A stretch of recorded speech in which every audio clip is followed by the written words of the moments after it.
और बड़ी खबर का रुख करेंगे। मुख्यमंत्री योगी आदित्यनाथ का आज आगरा दौरा। शिरोमणि दुर्गादास राठौर की प्रतिमा का करेंगे अनावरण। आगरा पुरानी मंडी चौराहे पर कार्यक्रम का किया जाएगा आयोजन और 15 फीट ऊंची अष्ट धातु की बनी है प्रतिमा। कार्यक्रम को लेकर तैयारियां की गई हैं पूरी। तो बड़ी खबर आपको बता रहे हैं, जहां पर आगरा के दौरे पर रहेंगे मुख्यमंत्री योगी आदित्यनाथ और शिरोमणि दुर्गादास राठौर की प्रतिमा का करेंगे अनावरण।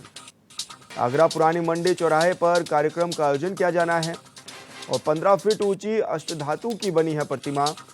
कार्यक्रम को लेकर तैयारियां भी पूरी कर ली गई हैं।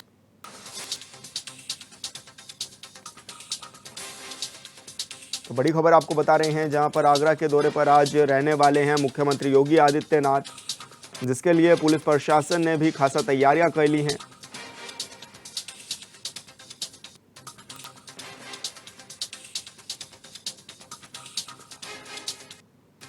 और आपको बता दें, मुख्यमंत्री योगी आदित्यनाथ आगरा में आज रहने वाले हैं। आगरा में उनका ये दौरा रहने वाला है। शिरोमणि दुर्गादास राठौर की प्रतिमा का भी अनावरण आज वो करेंगे।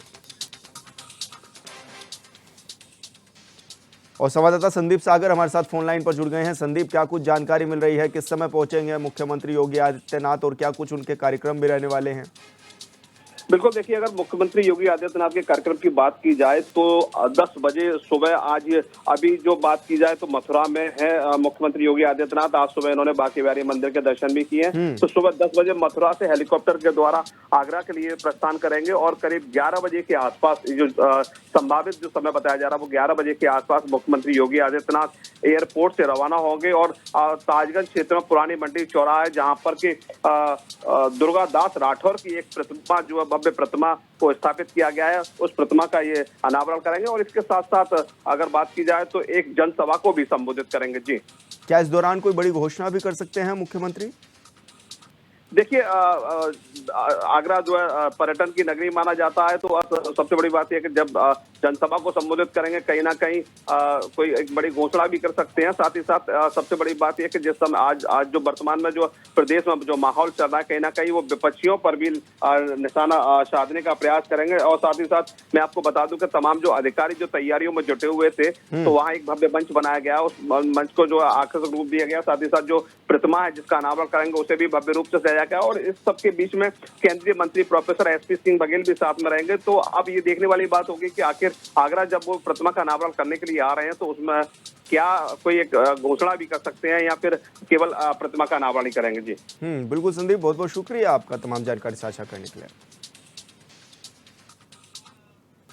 और लखनऊ से बड़ी खबर, बसपा की राष्ट्रीय कार्यकारिणी की बैठक कल लखनऊ में बसपा कार्यालय में बुलाई गई है बड़ी बैठक। फिर से पार्टी की राष्ट्रीय अध्यक्ष बन सकती हैं मायावती। हर 5 साल में सितंबर में अध्यक्ष का चुनाव होता है और इस बार भी 18 सितंबर 2024 को ये होने हैं चुनाव और 18 सितंबर 2003 से लगातार चुनी जा रही हैं मायावती। यूपी में 10 विधानसभा सीटों के उपचुनाव की तैयारियों पर भी इस दौरान मंथन हो सकता है। बैठक में चुनाव प्रचार की रणनीति पर भी चर्चा संभव है। और संवाददाता राशिद आरिफ हमारे साथ फोन लाइन पर जुड़ गए हैं। राशिद, क्या कुछ जानकारी मिल रही है, कल बैठक होनी है बसपा की बड़ी? देखिए विशाल, आपको बता दें कि बसपा की कल एक बड़ी बैठक है। मायावती ने कार्यकारिणी की बैठक बुलाई है, जिसमें सभी पदाधिकारी और नेता पहुंचेंगे।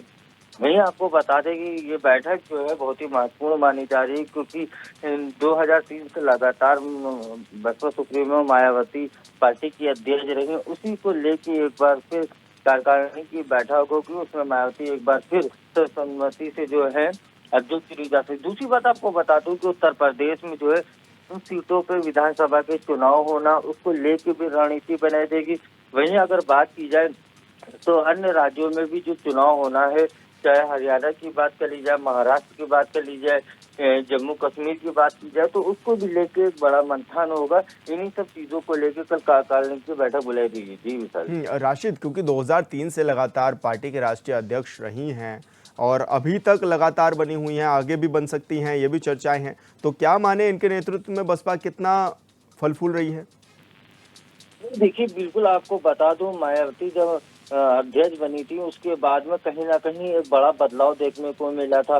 2003 में जब बनी थी, 2000 अगर बात की जाए 7 से 12 तक की बसपा की सरकार भी, लेकिन कहीं ना कहीं 12 के बाद में बसपा का एक ग्राफ धीरे धीरे नीचे आता चला गया। चाहे आप 14 की बात कर लिए चुनाव की, या 17 की बात कर लीजिए, या 19 की बात कर लीजिए, 22 की बात कर लीजिए, 24 की। लेकिन मायावती इन दिनों देखा गया है कि बहुत ही ज्यादा संगठन को लेकर एक्टिव नजर आ रही है, लगातार बैठकें कर रही हैं, रणनीति बना रही हैं। तो ये माना जा रहा है कि 2027 आने वाले लोकसभा विधानसभा चुनाव को लेकर मायावती एक बार फिर जो है मैदान में पूरे एक्शन मोड में नजर आई। भारत बंद के दौरान आपने देखा होगा कि बसपा के कार्यकर्ता काफी लंबे समय के बाद में सड़कों पर उतरे थे। तो कहीं ना कहीं मायावती ने ये दिखाने की कोशिश की थी कि कार्यकर्ताओं के साथ इस बार जमीन से लेके सड़क से लेके और कार्यकर्ताओं के बीच तक के कार्यकर्ता जाएंगे, और कहीं ना कहीं 2027 में जो है पूरी मजबूती के साथ में बसपा चुनाव लड़ेगी। जी विशाल। बिल्कुल राशिद, बने रहिए आप हमारे साथ। और इस बीच एक और बड़ी खबर लखनऊ से। यूपी पुलिस आरक्षी भर्ती परीक्षा में तीसरे दिन 8 मुकदमे हुए हैं दर्ज। 2 सिपाहियों समेत 10 लोगों को गिरफ्तार किया गया है। जिला पुलिस और यूपी एसटीएफ ने की है गिरफ्तारी। कानपुर में 3, जौनपुर, झांसी, बलरामपुर में 2 अरेस्ट किए गए हैं आरोपी। और इस दौरान आरोपियों में अभ्यर्थियों और सॉल्वर भी शामिल हैं। कई अभ्यर्थियों के कम उम्र के लिए फर्जी मार्कशीट भी लगाई गई थी। 45वीं वाहिनी पीएसी में तैनात सिपाही भगवान सिंह भी अरेस्ट। 4थी बटालियन एसएसएफ मथुरा में तैनात सिपाही गोविंद भी अरेस्ट किए गए हैं। तो बड़ी खबर आपको बता रहे हैं, जहां पर यूपी पुलिस और एसटीएफ की यह बड़ी कार्रवाई हुई है। और संवाददाता राशिद आरिफ हमारे साथ लगातार बने हुए हैं। राशिद, क्या कुछ अपडेट मिल पा रहा है? अभी लगातार जिस तरह से गिरफ्तारियां भी देखी जा रही है, बैक टू बैक मुकदमे भी दर्ज किए जा रहे हैं। विशाल, आपको बता दो, पुलिस आरक्षी भर्ती को लेकर लगातार जिस तरह से मुख्यमंत्री योगी आदित्यनाथ मॉनिटरिंग कर रहे थे, उसी के बाद में डीजीपी प्रशांत कुमार को भी हम लोगों ने देखा कि सड़कों पे नजर आए। तो कहीं पुलिस भर्ती को देखिए, जिस तरह से पेपर लीक के मामले को लेकर इस बार सरकार पूरी सख्त नजर आई, उसी को लेकर इस बार जो है अब तक के देखिए 3 दिन परीक्षा चली। 3 दिन परीक्षा में 8 मुकदमे दर्ज हुए, जिसमें से 2 सिपाहियों के भी नाम आए, 10 लोग और गिरफ्तार हुए। एसटीएफ ने गिरफ्तारी की है और संयुक्त जो ज्वाइंट पुलिस थी उसने साथ में जो है कार्रवाई की है। देखिए, लखनऊ की अगर बात की जाए, लखनऊ हो गया, कानपुर हो गया, तो कई जिले ऐसे हैं जहां पे पुलिस और एसटीएफ ने जो है गिरफ्तारी की। देखिए, उत्तर प्रदेश पुलिस भर्ती को लेकर पुलिस इस बार जो है काफी सक्रिय थी, क्योंकि जिस तरह योगी सरकार पे बार बार आरोप पेपर लीक को लेकर लगते रहे, तो कहीं ना कहीं निष्पक्ष तरीके से इस बार पेपर कराने, तो 3 दिन पेपर सकुशल संपन्न तो पुलिस ने कराए, लेकिन मुन्ना भाई जैसे जो है वो लोग कहीं ना कहीं केंद्र पे मिले, तो कहीं ये देखा गया कि पर्चा जो है उन लोगों के पास मिला, कहीं पे डिवाइस मिली। तो पुलिस लगातार अपनी निगाह बनाई हुई थी। एलआईयू इंटेलिजेंस जितनी थी वो सब लगाई गई थी, एलआईयू थी, एसटीएफ थी, लोकल पुलिस थी। और उसी के बाद में कहीं ना कहीं मुख्यमंत्री योगी आदित्यनाथ खुद मॉनिटरिंग कर रहे थे। डीजीपी प्रशांत कुमार सड़कों पे केंद्र पे लगातार नजर आ रहे थे। तो इन्हीं सब चीजों को लेकर 3 दिन में लगातार जो कार्रवाई हुई उसमें 8 मुकदमे दर्ज हुए।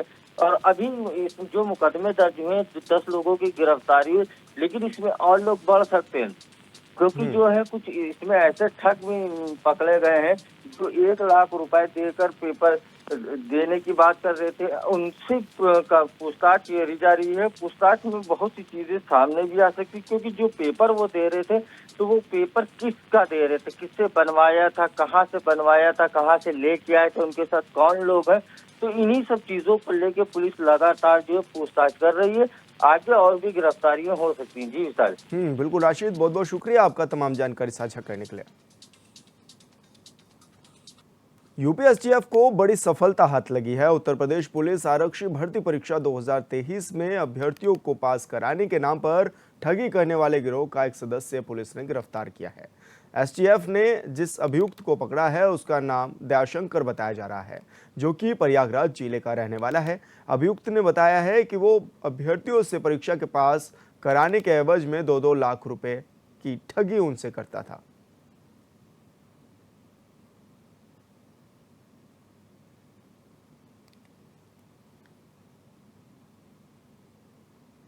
तो आपको बता दें यूपी एसटीएफ ने ये बड़ी सफलता पाई है जहां पर एक गिरोह के सदस्य को गिरफ्तार कर लिया है और यह अभ्यर्थियों से 2-2 लाख रुपए लेकर उनसे ठगी भी करता था। साथ ही ये कहता था कि ये उनको परीक्षा में पास कराएगा, जिसको एसटीएफ ने गिरफ्तार किया है।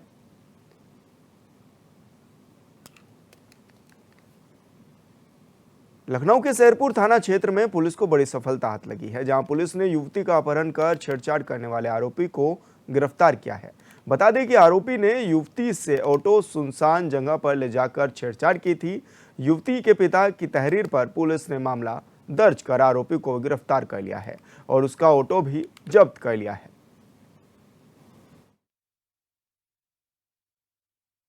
थाना सैरपुर में रमेश चंद्र पुत्र राम अवतार द्वारा दिया गया तहरीर के अनुसार मुकदमा अपराध संज्ञा 120/24 अंतर्गत धारा 74 और 3094 BNS पंजीकृत किया गया है।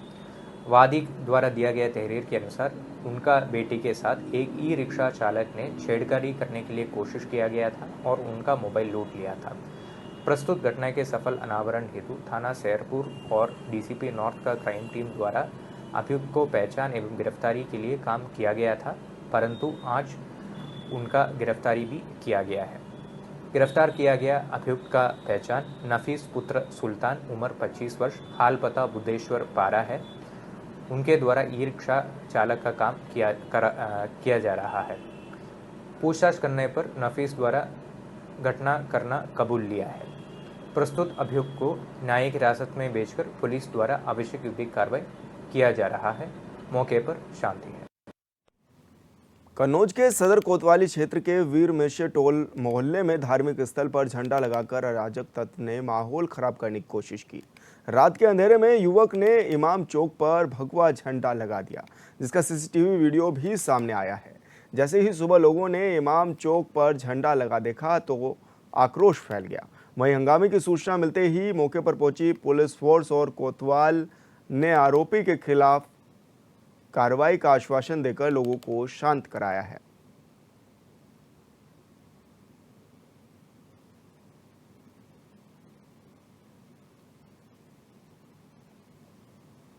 हमीरपुर जिले के स्वास्थ्य विभाग की टीम के निरीक्षण के दौरान अवैध पैथोलॉजी संचालक और सीएससी अधीक्षक की तीखी बहस हो गई।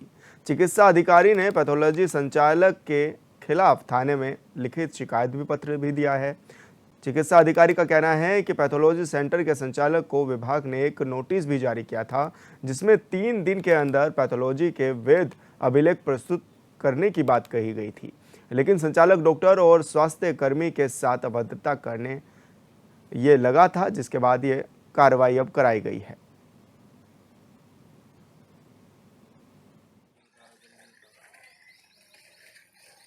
मुस्कुरा के अंतर्गत आज मुस्कुरा कस्बे में बाजार लगता है, जिसमें कि इनकी दुकान पर सत्या पैथोलॉजी है। यहाँ पे एक नरेंद्र कुशवाहा करके एक एमटी है, जो कि वहाँ पे मरीजों की खून की जांच करते हुए पाए गए। इनके पास किसी भी प्रकार कोई रजिस्ट्रेशन नहीं था।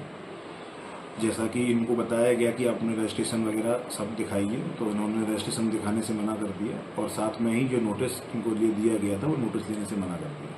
तो इन पे जो है अग्रिम कार्रवाई सीओ साहब को इन्फॉर्म करते हुए अग्रिम कार्रवाई के लिए। स्वास्थ्य विभाग किस तरह के एक्शन लेगा इनके खिलाफ?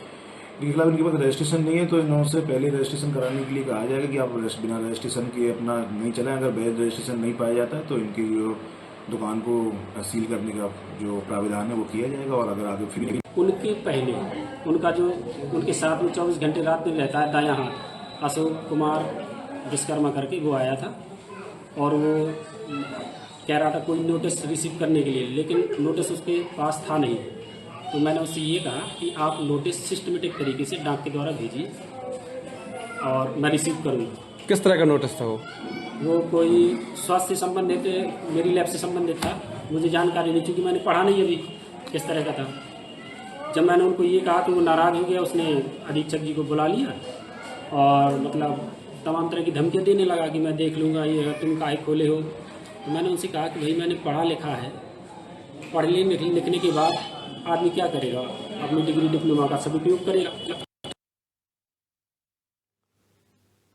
इटावा में विचित्र बुखार के चलते मासूम भाई बहन की मौत हो गई है। मामला जिले के ताखा तहसील के गांव कुरखा का बताया जा रहा है। मृतक बच्चों के पिता ने बताया है कि शाम को खेलने के दौरान अचानक बच्चों की तबीयत खराब हो गई थी। उन्हें उल्टी और दस्त होने लगे थे, जिसके बाद डॉक्टर ने उन्हें दवाई दी थी, लेकिन दवाई का असर कुछ देर तक रहा और फिर अचानक से उनकी तबीयत और ज़्यादा खराब हो गई, जिसके बाद 4 साल की परी और 5 साल के अर्पित की मौत हो गई। वहीं उनके तीसरे बेटे की हालत भी नाजुक बनी हुई है।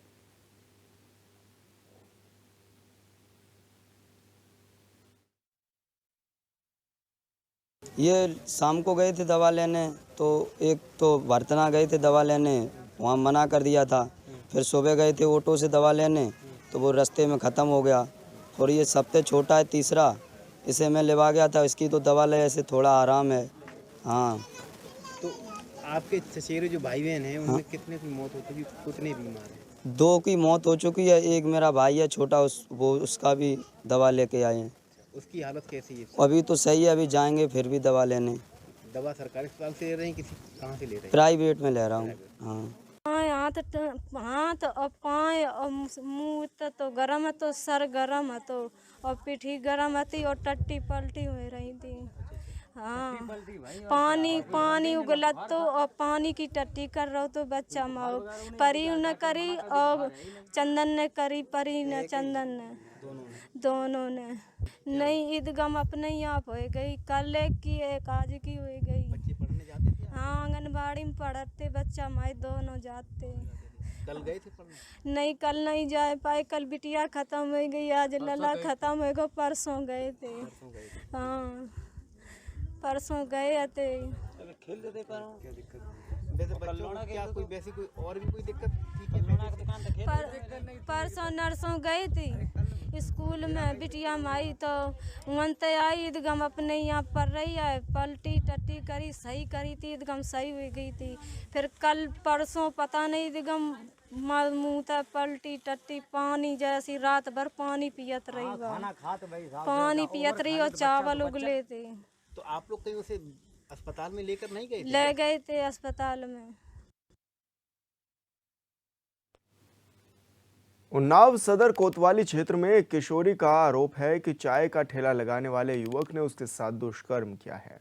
किशोरी के भाई की तहरीर पर पुलिस ने पीड़िता का मेडिकल कराया और छेड़छाड़ का मुकदमा भी दर्ज कर लिया है। वहीं जब कोर्ट के सामने किशोरी ने बयान में दुष्कर्म की बात कही तो पुलिस ने धाराएं बढ़ाते हुए रेप के मामले में आरोपी को गिरफ्तार कर जेल भेज दिया है।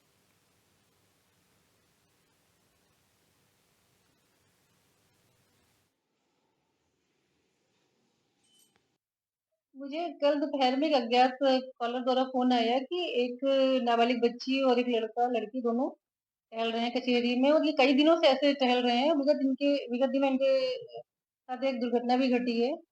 तो मैंने बच्चों को रेस्क्यू कराया, मैंने उनकी उम्र पूछी, उन्होंने बताया लगभग 13, 14 एंड 15 है। तो मैंने उनको तुरंत रेस्क्यू कराया। वो बच्चे जब न्यायपीठ के समक्ष पेश हुए तब मुझे जानकारी मिली कि बच्ची की माँ नहीं है और उसके पिता चूंकि ड्रिंक वगैरह करते हैं, इसलिए उसको घर से लगभग 1 महीने पहले घर से बाहर कर दिया है। तो दोनों बच्चे ऐसे भटक रहे हैं।